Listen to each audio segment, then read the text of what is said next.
पहला श्रीमद् भागवत का विषय क्या है? धर्मः प्रोजित कैत्यवोत्त परमो। हमारे अंदर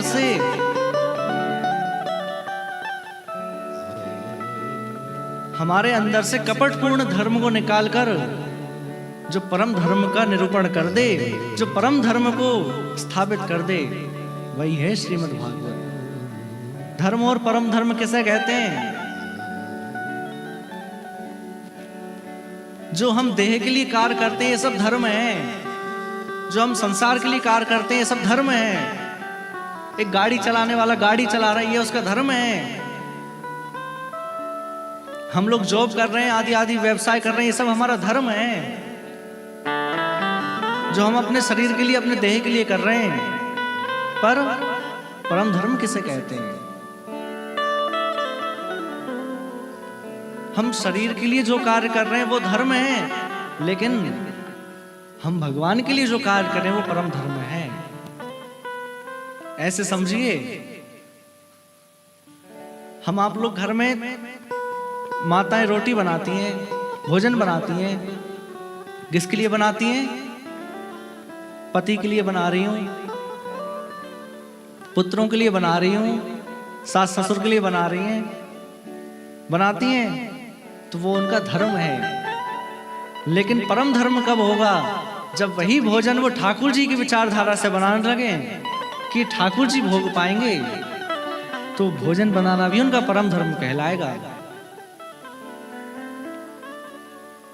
हमारी इंद्रियां ये सब अभी धर्म कर रही हैं। ये हाथ, ये आंखें, ये सब धर्म में लगी हैं अभी।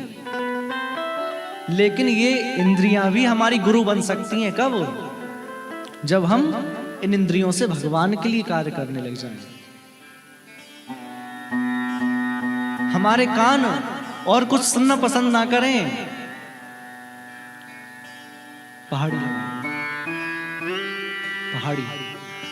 हम कुछ सुनना पसंद ना करें, हमारे कान सुनना पसंद ना करें, हमारी आंखें कुछ देखना पसंद ना करें। केवल क्या देखें हम आंखों से? हमारी आंखें कैसी हो जाएं? दर्शन को नैना तपे,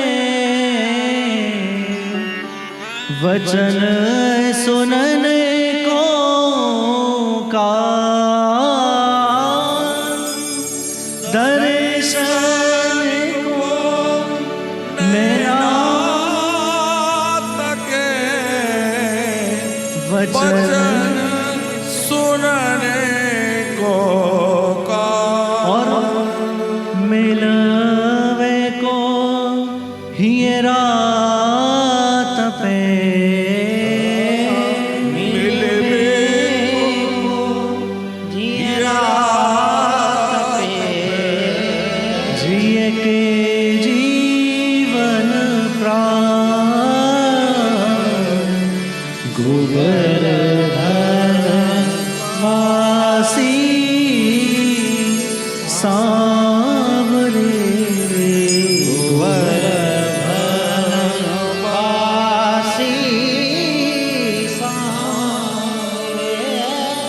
कैसी हो जाए? तुम बिन रहो न जाओ, तुम बिन रहो न जाओ। गोवर्धन वासी सामने, गोवर्धन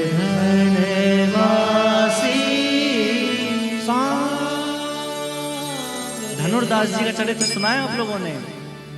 अरे धनुर्दास जी, उनकी पत्नी इतनी सुंदर थी, इतनी सुंदर थी कि वो और किसी को देखते ही नहीं थे, भगवान को भी नहीं देखते थे। और जब धनुर्दास जी कहीं जाते थे ना, तो उनकी पत्नी के ऊपर छत्र लेकर चलते थे कि कहीं सूर्य की किरणों से उनका स्वरूप कम ना हो जाए। छत्र लेकर चलते थे और सीधे सीधे नहीं चलते थे, उल्टे चलते थे। मुख अपनी पत्नी की तरफ होता था कि इसको देख लूं मैं, देखते हुए पीछे चलते थे छत्र लेकर। तो एक बार उनसे किसी ने पूछा कि आप इनके अलावा किसी को देखते ही नहीं हो?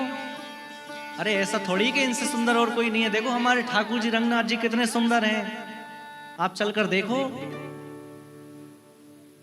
बोले यदि इनसे सुंदर नहीं हुई ना, यदि इनसे सुंदर कोई नहीं हुआ तो फिर आप समझ लेना।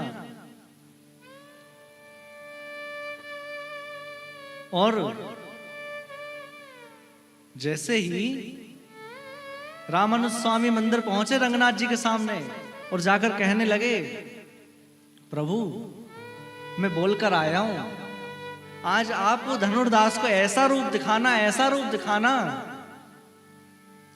इतना सुंदर रूप दिखाना कि वो देखकर मोहित हो जाए, फिर कहीं और देखे ही ना। ऐसा रूप दिखा देना।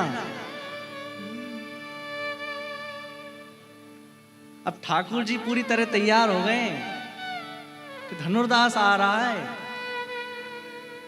ठाकुर जी पूरी तरह तैयार हो गए। और एक बात बताऊं, हम लोग ठाकुर जी के लिए तैयारी करते हैं, ठाकुर जी के लिए तैयार होते हैं, लेकिन भगवान उनके भक्तों के लिए तैयार होते हैं, उनके लिए भक्तों के लिए स्वरूप तैयार करते हैं। रंगनाथ जी पूरी तरह से तैयार हैं कि अब धनुर्दास आएगा और मैं उसको अपना रूप दिखाऊंगा।